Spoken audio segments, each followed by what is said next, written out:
Bonjour Raftadine, ravi de vous retrouver donc pour quelques jours avant Pessah. Justement, on va profiter de votre présence pour réviser un petit peu le déroulement de notre Seder, de nos Sédarim, puisqu'ici on en fait deux en galoute. Un mot d'abord peut-être de la construction générale de cette Haggadah, qui est un texte qui paraît quand même au premier abord un peu hétéroclite, formé de différents morceaux en tout cas. On peut supposer évidemment qu'elle a été conçue rigoureusement. Alors, est-ce que vous pouvez nous parler d'abord peut-être de la structure globale de ces fameuses 15 étapes qu'on prend soin de répéter à chaque fois qu'on progresse dans la Haggadah? Oui, vous avez raison de le souligner. Il y a une unité fondamentale. Et ce n'est pas simplement une unité. Il faut bien comprendre que le soir du Seder, c'est une initiation. C'est pas juste une réunion familiale, on mange de la matzah, on rigole. On doit, à la fin du Seder, arriver à un état d'allégresse et de liberté extraordinaire grâce à ces 15 étapes. D'ailleurs, il y a presque une lecture symbolique. Vous savez que Kadesh, c'est le premier, c'est le Kiddush. On sanctifie le jour. Et si on le voit comme une étape initiatique, c'est quand même extraordinaire qu'on commence avec la Kedusha. Kedusha, la sainteté, qui est un des plus hauts niveaux. Comme si on voulait nous dire, le premier niveau, c'est de se jeter. Tu comprends rien, tu crois pas trop, c'est pas grave. Jette-toi dans cette aventure de la sainteté. Et qu'est-ce qui se passe juste après? Uchatz. Uchatz, ça veut dire laver. La possibilité de se jeter dans la sainteté amène une purification. Automatiquement, tu es lavé. Donc on avait Kadesh, Uchatz, vous êtes lavé. Après, qu'est-ce qui se passe? Karpas. Karpas, c'est le questionnement, puisqu'on dit, c'est quoi ce bout de persil qu'on mange avant le pain, qu'est-ce que c'est? Et donc, quand quelqu'un véritablement a une soif de l'infini, se jette dans la sainteté, et qui par là, en retour est lavé, il peut s'éveiller à la question. On verra plus tard que la question est fondamentale le soir de Pessah. Et donc, vous avez la question. Après, vous avez Yachatz, et ça, c'est très intéressant. Yachatz, vous êtes coupé en deux. Oui. La matzah, on coupe la matzah en deux. Du milieu. Mais en réalité, c'est vous qui êtes coupé en deux. Parce que avant, vous étiez sans interrogation, sans intérêt pour la chose spirituelle. Tout d'un coup, ça vous intéresse. Vous avez été lavé, vous avez éveillé des questions. Mais maintenant, je suis deux. Je suis moi en tant que mécréant et moi en tant que saint homme. C'est qu'est-ce que je fais avec ces deux blocs de mon identité? Et quelle est la réponse extraordinaire, lumineuse? C'est ma guide. Parle.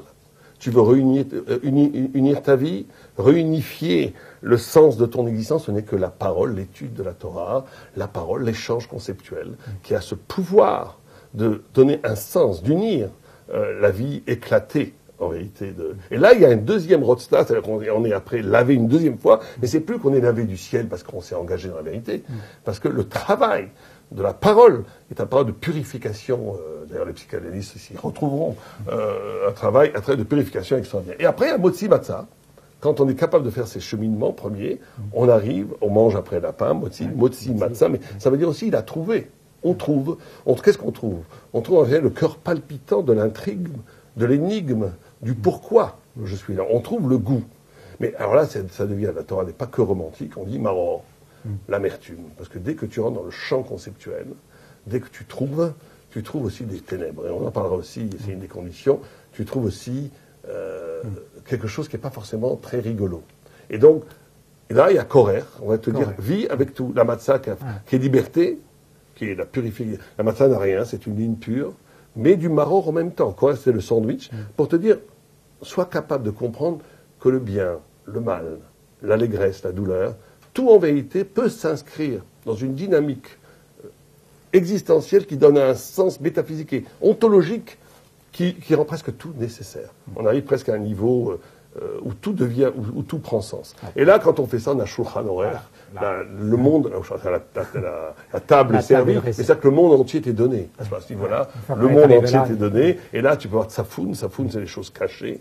Là, tu rentres dans des niveaux de Kabbalah, tu as la bénédiction, Barer, et là, tu peux arriver, bien sûr, au Hallel, aux louanges absolues, à l'allégresse, à la joie. Et la dernière étape? Nirtza, qui est aussi un chant. Et donc ça, c'est une lecture symbolique, on va dire. On va rappeler très rapidement, si vous le voulez bien, les actes essentiels à faire à Pessah. C'est bien sûr, manger de la matzah. Matzah shmoua, il faut le manger de façon accoudée, il y a des façons de le manger. Il faut boire 4 coupes de vin. Et il faut réciter et s'interroger. Il faut étudier. Il faut se poser des questions en Pessah. Et il faut manger aussi le maror, les herbes amères, etc. Bon, ça, ils le verront. Sur la Haggadah elle-même, c'est indiqué. Mais il y a 4 conditions que peu de gens savent pour être acquittés de la lecture de la Haggadah. On le fait presque tous automatiquement, mais il faut au moins en avoir la conscience. Il faut que la Haggadah se déroule sur le mode de question-réponse. Quelqu'un qui réciterait toute la Haggadah sans poser de questions, n'a rien fait. N'a pas fait la soirée. 2, il faut être une oralité. C'est quelqu'un qui lirait même assidûment, et même très intelligemment, et même un grand érudit qui comprendrait tout ce qu'il lirait, et même en profondeur, mais qui ne parlerait pas. Pessar, ça veut dire la bouche qui discute, qui parle. Il n'aurait pas fait la mitzvah. 3, il faut parler des ténèbres et de la gloire. Quelqu'un qui dit, on ne va pas dire Avadim Aïnou, Ovdei Avodot Aïnou, je ne veux pas raconter qu'on était idolâtres il y a très longtemps, que nous étions... Est-ce que je veux commencer avec la gloire? On est sorti d'Égypte, on a donné une tannée aux Égyptiens, il n'aurait rien fait, il n'aurait pas fait. Il n'aurait pas fait, il ne serait pas acquitté. Et 4e, il faut parler à un autre. Au point que le Shulchan Aruch nous dit qu'il faut parler à ceux qui sont là, s'il faut parler peut-être avec ta femme, il faut parler même avec tes enfants qui veulent dormir. Et si tu es sale, nous dit le Shulchan Aruch, il faut pas, un non-initié passerait par là, il faut se parler à soi-même. Donc la notion, ce sont les 4 conditions qui font que la Haggadah est cachère, que ça se passe comme il faut. Mais la notion, quand on nous dit que ces 4 conditions sont essentielles, ça veut dire qu'elles sont des socles ou des horizons, ou si vous préférez des respirations qui amènent la liberté. Il n'y a pas de liberté sans question. C'est quelqu'un qui ne se pose plus de questions est un homme mort. Questionner est fondamental. La question amène une promesse d'infini, amène une promesse de réponse. Ça ne veut pas dire qu'on a toutes les réponses, mais ça veut dire qu'il est absolument essentiel de ce que... Quelqu'un qui n'aurait plus de questions est un homme mort. Pourquoi, donc, finalement? Parce que la question, c'est justement le propre de l'homme, d'être capable de s'arracher à l'évidence, de s'arracher à un déterminisme conceptuel qui fait que l'homme est lié à l'infini par l'ouverture de la question. On brise le socle, le plafond des idées arrêtées, des idées reçues, en posant de vraies questions. La question, c'est formidable. Il n'y a pas une page de Talmud sans question. Chochma, qui veut dire l'intelligence, c'est Koach Ma, la force du bas. La question, le doute, c'est nul. Le doute, c'est bien parce que en réalité, ça a la même racine, mais c'est nul. C'est-à-dire, je ne veux pas avancer, c'est très bourgeois. Comme je ne sais pas si c'est vrai ou pas, je fais rien, ça c'est nul. Mais questionner, c'est génial. Il ne faut pas avoir peur de la question, jamais. Toutes les questions. Les 4 fils. Alors, le sage et le Chacham et le Racha, en général, on comprend, même si on ne comprend pas. Mais arrive le Tam. On ne sait pas trop dans quelle catégorie le situer, ce Tam. Regardez, qu'est-ce qu'on répond au Tam? Le Tam, il dit Mazot Lachem. On lui répond que Dieu nous a sortis d'Égypte. L'essentiel. Le Tam, c'est la matzah. Ça veut dire que quelqu'un qui n'a pas encore de connaissances et qui est capable de poser la question essentielle. Au-delà, si vous préférez, si le Chacham... Pourquoi il ne pose pas la question essentielle, le Chacham? Non, il commence à poser une question accessoire. Qu'est-ce qu'on mange après la ficomane? Une question... Non, lui, bien sûr, c'est 4 figures de la liberté. Ouais. Le Chacham, c'est la liberté dans la contemplation, l'allégresse du savoir, qui est magnifique. L'étude de la Torah, comment l'homme devient libre quand il identifie son intérêt vital à la chose de l'esprit. Ça, c'est le Chacham. Mais le Tam n'est pas moins important que le Chacham. On est tous les 4 en même temps, il faut bien comprendre. Donc on a une partie d'en nous qui est intéressée par le monde des idées, mais il faut préserver aussi en nous la virginité d'un étonnement premier qui amène l'essence même de la réponse. Qu'est-ce que c'est ça? La sortie des routes. De jamais oublier l'origine, le dépouillement originel du concept. Et celui qui ne s'est pas posé de question, alors ça, c'est très compliqué. C'est très compliqué. Mais c'est très important, c'est la notion de solidarité. C'est-à-dire quelqu'un qui n'a plus de questions, vous ne pouvez pas dire, bon, on ne le fait pas parler, il n'est pas avec nous. Vous êtes obligé, vous avez une sorte de triangle. Vous avez l'enseignant, celui qui a enseigné et le savoir. Et en vérité, dans toute la Haggadah, vous aurez à un moment que 2 des 3 côtés du triangle qui va agir. À un moment donné, il y a une relation entre le savoir, si vous avez celui qui doit être enseigné, et le savoir, ça c'est formidable, lui-même apprend. Des fois, vous devez lui enseigner. Mais des fois, il n'y a plus de savoir, il n'est pas capable de comprendre, d'entendre. Et donc, vous devez engager une relation qu'avec lui, sans savoir, pour lui communiquer le goût de l'intelligence, le goût du savoir, la prise en charge, la responsabilité de l'autre, non pas simplement en lui inculquant un savoir, mais en rentrant dans une relation pour lui faire naître le désir du savoir. Et vous avez aussi après, bien sûr, le Racha. Ouais. Alors le Racha, lui, il pose la question, le Beth Halevi dit un commentaire magnifique. Il dit, qu'est-ce que dit le Racha? Le Racha, il dit, écoutez, bon, on fait la sortie d'Égypte. Si on regardait la question et la réponse, il n'y a aucun rapport. Ouais. Il dit, Mazot Lachem, c'est quoi ça pour vous? Ouais. On lui répond, c'est pour cela qu'on est sorti d'Égypte. C'est un dialogue de sourds. Quelle heure est-il? L'éléphant est bleu. Quel rapport? Alors le Beth Halevi, il explique. Il dit qu'en vérité, le Racha a une vision idéologique. Que nous faisons Pessah parce que nous sommes sortis d'Égypte. Vous demandez à 99% des gens, vous direz la même chose.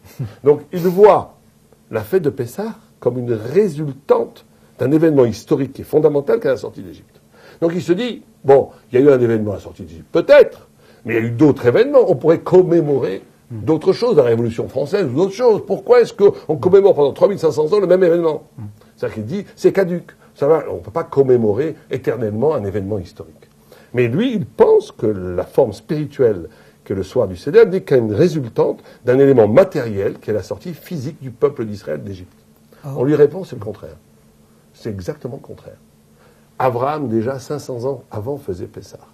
La notion de liberté, elle est éternelle, elle est ahistorique, elle est plus vieille que le monde, comme dirait Emmanuel Lévinas. Comme dirait Lévinas. Elle est plus vieille que le monde. Mais c'est pour cela que Dieu nous a sortis d'Égypte. En d'autres termes, la notion de liberté, le Seder est éternel. Simplement, Dieu ne voulant pas qu'on soit un peuple de rêveurs, il a suscité un événement historique phénoménal, monumental, qui est l'ouverture de la mer Rouge, la sortie du peuple d'Israël, pour incarner l'idée de la sortie d'Égypte. Et là, on comprend le dialogue. C'est quoi ça? On lui dit, ça sert à rien. On lui dit, mais t'as rien compris. Toi, tu crois qu'on fait Pessah parce qu'on est sorti d'Égypte, alors que c'est le contraire qui est vrai. On est sorti d'Égypte parce qu'il y a Pessah. Et ça, c'est la révolution intellectuelle qu'on doit tous faire le soir de Pessah. Ne pas que la spiritualité, que les concepts, que les idées ne soient pas le résultat d'un processus matérialiste, d'une histoire physique, mais que de retrouver le nœud originel de l'esprit qui est plus vieux que le monde et qui s'incarne dans la réalité. C'est ce renversement intellectuel qui est à la base même de la liberté de Pessah.